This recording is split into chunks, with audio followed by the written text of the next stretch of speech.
On nous parle à chaque fait tragique du réveil des Français.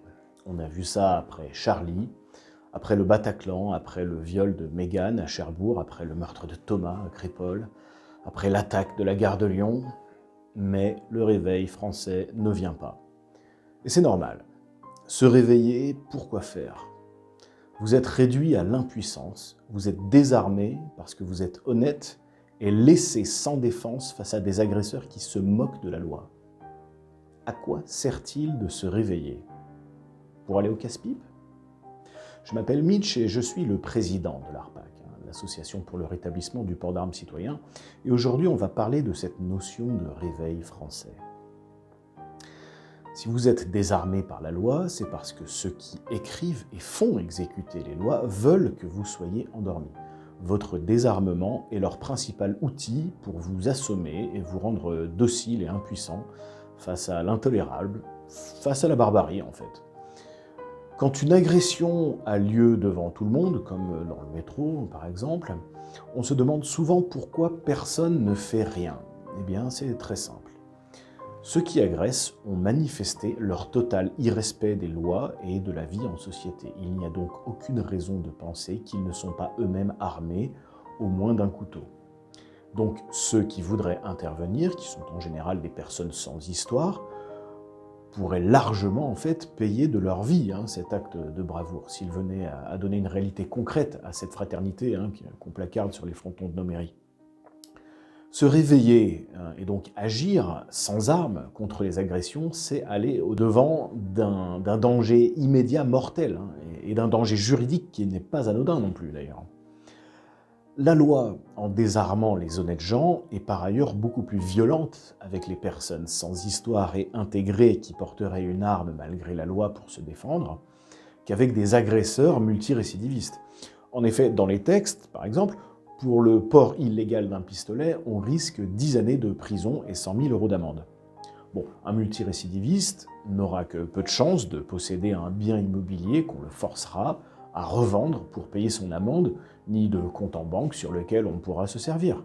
D'ailleurs, son argent, s'il en a, sera probablement de l'argent sale et donc hors de portée des saisies juridiques, ou au contraire déjà saisi depuis longtemps dans le cadre d'autres affaires.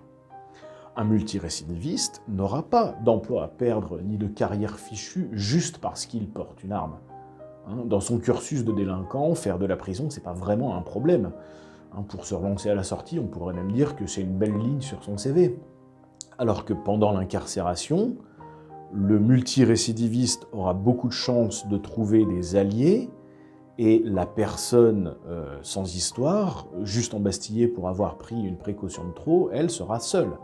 Le délinquant aura des membres de son gang pour l'aider, il aura des combines pour améliorer son confort, alors qu'au contraire, le citoyen sans histoire, qui aura juste voulu se protéger, subira les derniers outrages dans les fameuses douches des prisons, pendant que les multirécidivistes joueront à la PlayStation. La conséquence du désarmement de la population est donc en fait une double peine. Non seulement vous vous trouvez désarmé face aux criminels qui, eux, sont armés, mais en plus, si jamais ils vous prenaient l'idée de vous équiper pour faire jeu égal en cas de confrontation, votre risque pénal, économique et social serait immensément supérieur à celui qu'encourrait un ancien repris de justice avec des dizaines de mentions à son casier judiciaire. Et dont justement vous voudriez vous défendre. Donc, plus vous êtes un élément intégré dans la société, plus la loi vous assomme de menaces, si vous vous équipez pour vous défendre. Plus un homme est un criminel violent, moins il prend de risques additionnels en s'armant pour agresser des bons citoyens bien endormis. Et quand les Français bravent les délinquants, à armes inégales, qu'est-ce qui se passe? Là, ils souffrent. Vous avez vu les blessures physiques et l'état psychologique de la personne qui s'est interposée dans l'agression de la gare de Lyon. Il a été complètement lacéré, il est détruit. Ça vous encourage à affronter les malfaisants à main nue, vous, ou vous préférez vous rendormir? Les législateurs qui vous interdisent de porter une arme bénéficient quant à eux, avec leurs amis et leurs collègues, de dérogations à cette interdiction, et même parfois d'escortes armées payées avec vos impôts. On vous dit que vous n'avez pas besoin d'une arme pour vous défendre, mais pour eux ça va, pour eux le besoin est justifié, comme pour Benalla par exemple. On vous dit que la société serait plus dangereuse avec des gens armés, mais que quand c'est les hauts fonctionnaires ou les gardes du corps pour les ultra-riches, là ça va. Eux sont bien armés. Vous pouvez dormir tranquille sans vous faire de soucis pour leur santé. Cette situation ubuesque n'est pas un accident, c'est le but originel du désarmement. En 1939, juste avant la guerre, on n'a pas interdit le port d'armes aux Français pour éviter la criminalité, mais pour protéger les gouvernants, pour neutraliser la révolte potentielle. On a désarmé les Français pour que les politiciens puissent faire n'importe quoi avec l'argent public et la violence publique d'ailleurs aussi, sans trop se soucier de la colère du peuple. On a aussi désarmé les citoyens parce que ça plonge artificiellement le Français normal, c'est-à-dire celui qui est exclu des élites, dans une dépendance léthargique vis-à-vis de l'État pour sa sécurité. Ça le rend impuissant et ça le rend dépendant. Le but, c'est de vous réduire à la mendicité, en fait. Voilà, c'est ça, pour votre protection au quotidien. En monopolisant le port d'armes, l'État s'arroge une protection supérieure pour lui-même, au prix d'une sécurité au rabais pour le vulgus pecum que nous sommes. Et cette asymétrie arrange les élites. Déjà, ça les flatte dans leur ego, ça leur donne de l'importance, mais ça leur facilite le boulot. En effet, si vous êtes confronté à de la violence concrète, tant d'un point de vue pratique que social, vous êtes condamné à vous en remettre à l'État. Vous êtes condamné à aller mendier auprès des autorités. En pratique, donc, seul l'État a les armes pour vous défendre dans l'espace public, donc vous êtes contraint de leur demander. Et socialement, on vous fait du chantage idéologique en vous disant que si les Français sont armés, ce sera forcément un massacre, et bien que ça n'ait jamais été démontré d'ailleurs, on vous menace d'une déchéance sociale si jamais vous voulez tenter le coup de vous défendre malgré tout. Et dans ces conditions, vous vous étonnez que les Français soient endormis? C'est normal.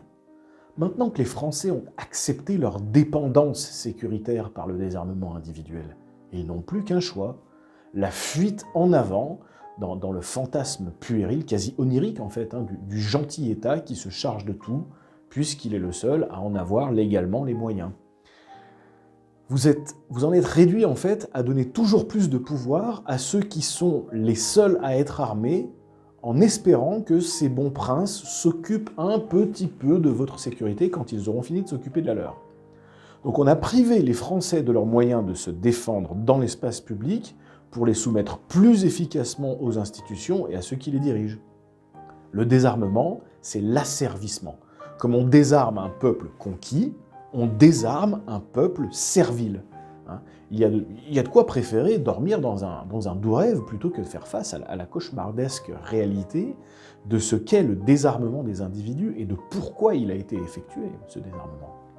Alors, si vous voulez réellement que les Français se réveillent, si vous voulez que les citoyens ne soient pas contraints par une loi malhonnête, et d'ailleurs même pas conforme aux principes démocratiques qu'on répète si souvent comme des mantras, alors vous devez soutenir le port d'armes citoyen.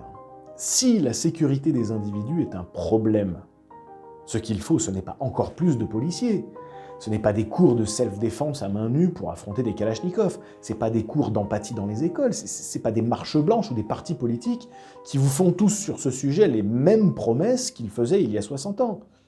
Si on les écoute, ce qu'il faut faire pour avoir la sécurité, c'est voter pour eux, et demain, on reste gratis, il n'y aura plus de délinquants. Mais vous y croyez? Tant que les Français croiront ça, tant que la crédulité maladive en cette promesse mensongère ne sera pas vue comme pour ce qu'elle est en fait, comme une opinion déviante et puérile, les Français seront effectivement endormis. C'est avec une arme aussi puissante que celle des agresseurs que vous aurez peut-être une chance de faire jeu égal avec les délinquants quand il sera question de votre survie ou de celle de vos proches.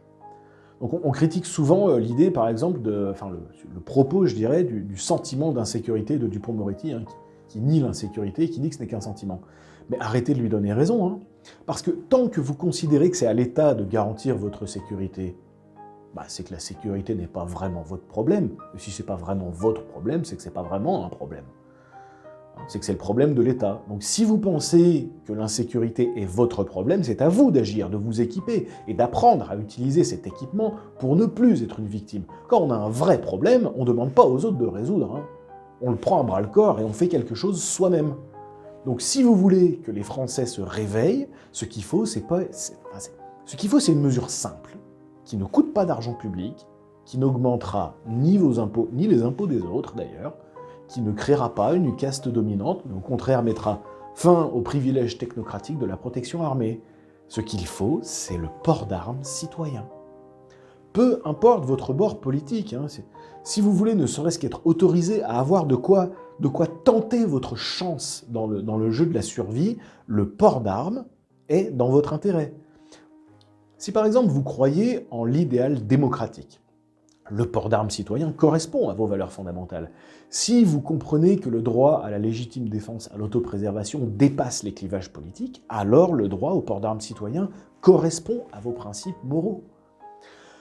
Quand il sera rendu, il faut quand même bien admettre que le port d'armes citoyen fera aussi des perdants, au premier rang desquels nous aurons les racketteurs de rue, les violeurs de rue, et également certaines hautes élites étatiques qui prospèrent sur la vulnérabilité qu'ils vous imposent. Alors, rien de personnel, mais j'ai tendance à penser que tant pis pour eux, quoi. Alors, si vous voulez le vrai réveil français, cessez de croire ceux qui utilisent des armes pour vous désarmer en vous disant que les armes c'est mal. Si c'est pas mal pour eux, c'est pas plus mal pour vous. Si vous n'êtes pas des sujets de la République, mais si vous êtes bien des individus libres, des individus responsables, alors souvenez-vous de votre hymne national. Aux armes, citoyens!